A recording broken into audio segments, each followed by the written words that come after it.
I'm not sweating, by the way, I just got out of the shower.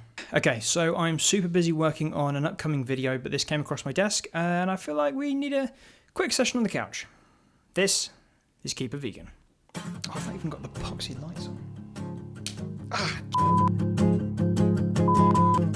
Sometimes I want to take it from a little to a lot, and I am spinning in a circle like a dizzy little top, and I am calling all the people I'd forgotten about and trying to tell them that I'd figured it out, but it's a lie, and all the stupid things I say and do and never really stop when I should never have begun. I really ought to drop it, but it's faster when you don't even have time to stop and think about the things that you were saying, cause they never really matter. But it's empty spaces in the air, fill it up, fill it up, fill it up, oh no, oh no. In a world of fake news, or as people who choose to join their brain cells up and use them together instead of firing them off one by one like Howitzer call it, lies and shitty reporting, it's refreshing, nay amazing, nay vital that we have powerhouses of journalism bringing us the truth. One of these powerhouses hath brought unto us the truth, the word, B12. In this hard-hitting expose on those crazy vegans, Maxim brings us news of a study from the UK. A study from across the pond found that our otherwise jolly counterparts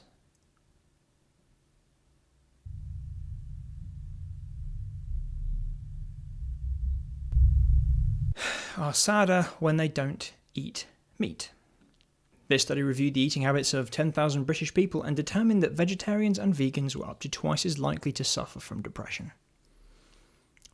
Obviously, vegans and to whatever extent vegetarians don't eat meat or dairy or eggs because we're sick of the incredible machine of industry that condemns millions and millions of animals to death for a high, and let's not lie to ourselves because eating meat and dairy and eggs is scientifically proven to be killing you, what with the fat and the protein and the toxins and the bacteria and the viruses leading to your heart disease and diabetes, both types, and every cancer under the sun. So only the gratification you're getting from eating meat is the fleeting chemical high.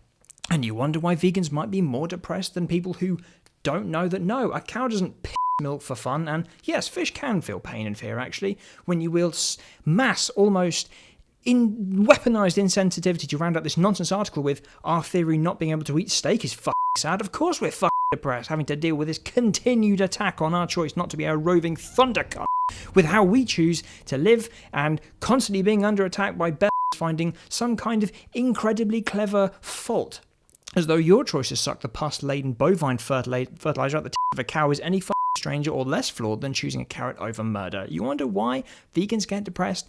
Sharing an internet with self-righteous, ignorant comedians playing up to their limited market as traditional print media dies off, and you struggle in vain to find some continued kind of relevancy in a world where content is king and guilty impulse clicking is the overbearing taxation. By the way, good reporting would be maybe reading the study itself instead of just linking to the Daily Mail. Doesn't she look happy eating this turkey leg? Right, let's get into it. First off, as I've already mentioned, Maxim don't reference the study, they reference another publication, the esteemed Daily Mail, who also don't link to the study. Luckily, I am a black belt in doing a Google, and so I found the study and I've given it a read. First off, the study is an epidemiological study of under 10,000 expecting fathers. Of course, they would have depressed. I mean, who'd want to bring up a kid in this hellscape? Nice part of the country, though. Let's talk about why the study is problematic. Number one, many studies rely on self-reporting, which means the participants in the study declare their own information. There's no testing, verification, or checking. Now, usually I'd have to point out that this is risky business for obvious reasons. Participants can make shit up, they can forget, they can lie, or they can just be wrong. However, we've been given a more extreme example. 72% of subjects might, for example, report being a vegan and a consumer of red meat. Vegans, red meat.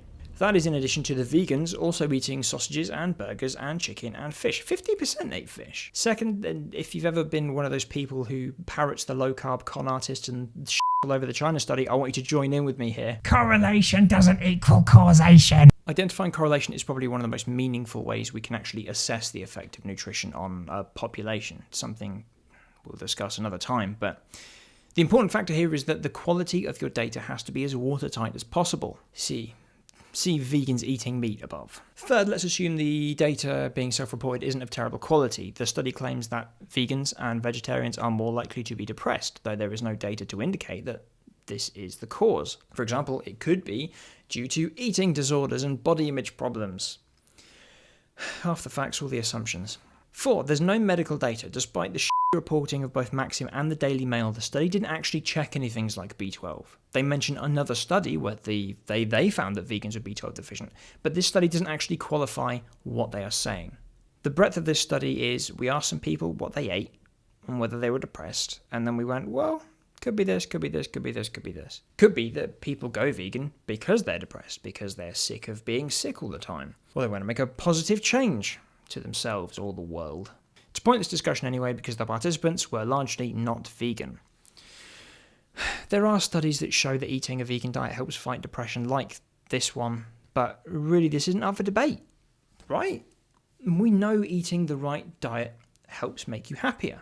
You need these nutrients. You can only get these nutrients from plants. It seems like an open and shut case. As Maxim rightfully points out, and that's not a phrase I thought I'd ever say, vegans are slimmer, live longer and waste fewer resources, but that doesn't mention that we also don't smell as bad. We don't die of the same chronic diseases. Living healthily is different to living longer, but we do both anyhow.